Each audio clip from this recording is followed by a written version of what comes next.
The market's moving fast, and missing the right setups right now could cost you big. I dug into Seeking Alpha's data, analyst ratings, and technicals, and 4 stocks are standing out in a major way. These aren't hype plays. They're real companies with momentum, strong ratings, and clear risks you need to understand. I'll break down exactly why they're on this list, where the opportunities are, and what could go wrong so you can decide if they fit your strategy. Before we dive deep into these stocks, if you're serious about staying ahead in this market and you want analysis that cuts through the noise and gives you actionable insights, hit that subscribe button right now and turn on notifications. Stock Vibe is all about giving you the tools to make smarter decisions with your money, and I don't want you to miss a single update that could impact your financial future. Now let's get into it. Stock number 1, Uplovin, APP. First up on our list, we've got Uplovin. Trading under the ticker app, this one's been on an absolute tear. And the ratings across the board are telling a compelling story that demands attention. The quant rating shows a strong buy signal. Wall Street analysts are leaning buy with confidence, and independent analysts are saying the same thing with conviction. But here's where it gets interesting and a little tricky for investors who are just discovering this name. This stock is up roughly 90% over the last 12 months alone. That kind of explosive surge gets people excited and creates serious FOMO, but it also means you're buying into momentum that's already well established and possibly extended. The company's fundamentals look incredibly solid when you dig into the numbers. We're talking about a profitability grade in the A range with gross profit margins sitting around 79% on a trailing 12-month basis. That's impressive by any measure and shows real pricing power in their market. On the growth side, they're projecting forward revenue growth in the low 30s percentage-wise. And year-over-year comparisons are showing incredibly strong momentum that suggests this isn't just a one-time spike. But let's talk about valuation, because this is where things get real and where many investors start to get uncomfortable. The forward price-to-earnings ratio is hovering around 66, and the price-to-sales ratio is sitting north of 36 on a forward basis. Those are premium numbers by any standard. In a bull market, premium valuations are completely normal for high-growth names that are executing well. But you've got to ask yourself honestly, are you comfortable paying that price for exposure to this growth story? The stock's already run from around $60 all the way up to over $740 before pulling back significantly. Right now, it's trading near the 100-day moving average around $600, which has been acting as support. The 200-day moving average is way down at $470, which tells you just how parabolic this move has been and how far extended we are from longer-term averages. There's also about 5% of short interest, which isn't massive but worth noting if you're concerned about potential volatility. If the market pulls back hard and we see a risk-off environment, stocks like this with extended valuations can get hit harder than the broader market. I'm not saying don't buy it, and I'm not saying it can't go higher, but I'm saying be careful and strategic about your entry. If you're going to get in, have a clear plan with defined entry and exit points. Know where you'll take profits and where you'll cut losses. Don't chase it just because it's moving and everyone's talking about it. That's how people get burned when the momentum reverses. For me personally, I'd wait for a bigger pullback to more attractive levels before initiating a position. But you have to make that decision based on your own risk tolerance and investment blueprint. If you're finding real value in this breakdown and the level of detail I'm providing, do me a favor, drop a like on this video right now and leave a comment letting me know which stock you're most interested in or if you already own any of these names. It helps the algorithm push this content to more people who need honest analysis. And I read every single comment because I want to know what you're thinking about these opportunities. Stock number 2, Fastly, FSLY. Next, let's talk about a name that has been around for a while but has not been on most people's radar lately. Fastly, ticker symbol FSLY. This one is a blast from the past for anyone who was paying attention back in 2019 when it went public with a lot of fanfare. The quant rating is actually quite strong, sitting at 4.67 out of 5, and it's got an A rating on the growth scale according to the metrics being tracked. But here's the reality check that you need to understand before getting excited. The stock is down over 60% from its all-time highs and has been in a brutal downtrend. It had a massive run back in the day, shooting from around $20 to over $110, and plenty of early investors made fortunes. But it's been bleeding value ever since that peak, giving back most of those gains. Right now, it's trading around $9 a share, which puts it well off the highs, but also potentially at an interesting technical level.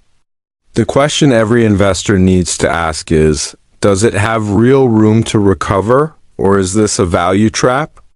When you compare it head-to-head to a competitor like Cloudflare, ticker NET, the difference is absolutely stark and tells you everything about execution and market position. Cloudflare has been a consistent performer over the years, especially for anyone who got in early when it was trading in the $35–$40 range. Fastly, on the other hand, has struggled mightily to keep pace with competition and hasn't been able to regain investor confidence. The profitability grade is sitting at a C, which isn't terrible but shows they're not operating efficiently. Gross margins are around 55%, which is decent for the sector, and the growth rate is sitting just under 10%, which is the real problem here. That's not terrible when you look at mature companies, but it's not exciting either for a tech growth name that should be scaling aggressively. The valuation looks reasonable on the surface with a price-to-sales ratio around 2, especially when you see some quantum computing names trading at thousands times sales. But without strong profitability and with weak revenue growth that's barely double digits, it's incredibly hard to make a strong fundamental case for this one. Short interest is sitting over 8%. Which tells you there are plenty of smart money players betting against it and expecting further downside. The stock did bounce from under $5, which is technically penny stock territory by definition, up to around $12.50 before pulling back to current levels. It's trading near its 200-day moving average now, which could provide some technical support, but I'm not seeing the fundamental catalyst that would make me want to jump in with conviction right now. If you're looking at this space and want exposure to content delivery networks and edge computing, Cloudflare seems like the much better play with superior growth and market position. But hey, do your own research and come to your own conclusions. Maybe you see something in the turnaround story that I don't. Just make sure you're not catching a falling knife. Stock number 3, Pagaya Technologies, PGY. Now, number 3 on this list is one you probably haven't heard of unless you've been really digging deep into the fintech space and following smaller cap growth names. The ticker is PGY and the company is called Pagaya Technologies. This one's got some genuinely interesting characteristics that make it worth discussing. but it also comes with some serious red flags that you cannot ignore. Let's start with the good news and what's attracting attention. The quant rating is strong at 4.54 out of 5.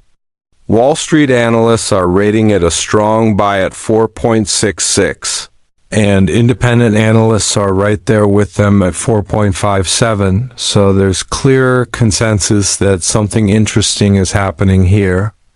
The stock is up over 170% in the past year alone, so there's undeniable momentum and strong hands pushing it higher. It's got a market cap just under $2 billion, which puts it in small cap territory, but with real size. And it's showing forward revenue growth in the low 20s percentage-wise, which is solid for any company. EBITDA growth is absolutely off the charts at over 380%, which looks incredible on paper. The valuation looks attractive too when you run the numbers, with a forward price-to-sales ratio around 1.45. So what's the problem, you might be asking? Well, short interest is sitting at nearly 17% of the float. That's a lot of institutional money betting this thing is going to fall hard. And profitability? It's got a C- grade, so there's serious work to be done before this becomes consistently profitable. What does this company even do that has people so divided? It's a tech-driven platform that uses artificial intelligence and machine learning to help with loan origination for partners. They work with fintech companies, banks, and real estate firms to facilitate lending decisions. It's an interesting niche that combines AI with financial services, but it's also highly competitive with players like Upstart in the same space, and it's heavily dependent on the broader credit market environment. If credit conditions tighten or default rates spike, this business model could face serious headwinds. This stock had an incredible run from around $8.50 all the way up to almost $45 before cutting itself nearly in half. It's currently trading in the low $20s range. Could it run back up to $45 or even push to $50 on momentum? Absolutely. Momentum can do crazy things in the short term, especially with high short interest that could fuel a squeeze. But you've got to have real conviction in the business model and understand the risks. Personally, I'm not seeing enough there to justify the volatility and uncertainty. This one's a hard pass for me at current levels. But if you believe strongly in the fintech AI story and you've done extensive homework on their competitive position, maybe it's worth a small speculative position. Just know exactly what you're getting into and size it appropriately. Don't bet the farm on something this volatile with this much short interest. If you're still with me this far into the video, I genuinely appreciate you sticking around and giving me your time. Make sure you share this video with anyone in your life who's trying to navigate this market and make better investment decisions. The more people who have access to solid, unbiased analysis, the better decisions we all make collectively as investors. Hit that share button and send this to someone who needs to see it. Stock number 4, Service Titan, TTAN. Finally, let's talk about Service Titan, ticker symbol TTAN. This is a much newer name. It IPO'd late in 2024, and it's got an interesting business model that serves a massive market opportunity. They provide cloud-based software specifically designed for service contractors across multiple industries. Think HVAC companies, plumbing businesses, electrical contractors, roofing companies, pest control services, landscaping operations, all of that and more. The platform handles absolutely everything these businesses need, from scheduling and dispatching to customer relationship management. job management, invoicing and payment processing, marketing campaigns, detailed reporting and analytics, and mobile communication with field technicians. It's essentially an all-in-one business management solution. It's a massive total addressable market because there are literally millions of contractors out there who still run their businesses without modern software or using outdated legacy systems. The profitability grade is currently sitting at a D+, so that's definitely something to watch closely, and it needs improvement. It's not generating strong profits yet, which is typical for a growth stage SaaS company that's reinvesting heavily. But it's a software as a service model, which means revenue is recurring and highly predictable once customers are onboarded. Revenue growth year over year is sitting around 26%, which is solid growth for an enterprise software company. The valuation is currently trading at about 8.3 times enterprise value to revenue. That's not cheap by historical standards, but it's not outrageous either, especially when you consider that SaaS companies across the entire sector have been re-rated significantly lower over the past 6 to 12 months. The quant rating is 4.33, Wall Street analysts are at 4.44. And independent analysts are at 3.5, so it's rated a buy across all three major rating categories. The stock is down about 7% over the past year, which actually is not bad at all considering it just went public and we've seen volatility in the IPO market. It's got about 5% short interest, which is relatively modest, and a market cap around $9 billion. The stock action has been volatile as expected. It ran from $90 at the IPO price up to $131, then pulled back sharply to $83, then ran back up to $111. And now it's sitting around $91. It's definitely volatile, but that's completely expected for a recent IPO that's still finding its equilibrium and building its shareholder base. The key support level based on technical analysis is around $79, and resistance is up near $125. I personally like the business model quite a bit.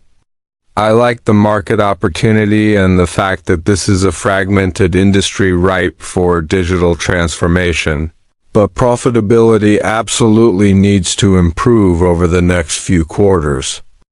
And you've got to be patient with a name like this because it won't be a straight line higher. If you're looking for a long-term play in the enterprise software space with direct exposure to the massive contractor market, this could definitely be worth watching and potentially accumulating on weakness. Just don't expect it to be a smooth ride in the near term. Conclusion. So there you have it. 4 stocks with strong ratings from multiple sources, real momentum behind them, and completely different risk profiles that suit different types of investors. Eploven is a high-flying growth stock with premium valuation that requires careful timing. Fastly is a turnaround story that hasn't turned around yet and faces serious competitive pressure. Pagaya is a speculative fintech play with high short interest and significant uncertainty. And ServiceTitan is a newer SaaS name with a solid business model serving a huge market but early-stage profitability that needs monitoring. Each one has genuine potential to deliver returns, but each one also has specific risks you absolutely cannot ignore if you want to protect your capital. The key to success is understanding what fits your personal strategy, your risk tolerance, your time horizon, and your overall portfolio construction. Don't just buy something because it's popular or because someone else is talking about it on social media. Do your own homework thoroughly, have a clear plan with entry and exit points, and always manage your risk appropriately with position sizing. That's how you survive and thrive in this market over the long term. Thanks for watching this breakdown from Stock Vibe. Drop a comment below with your thoughts. Hit that like button if you found value, and I'll see you in the next one.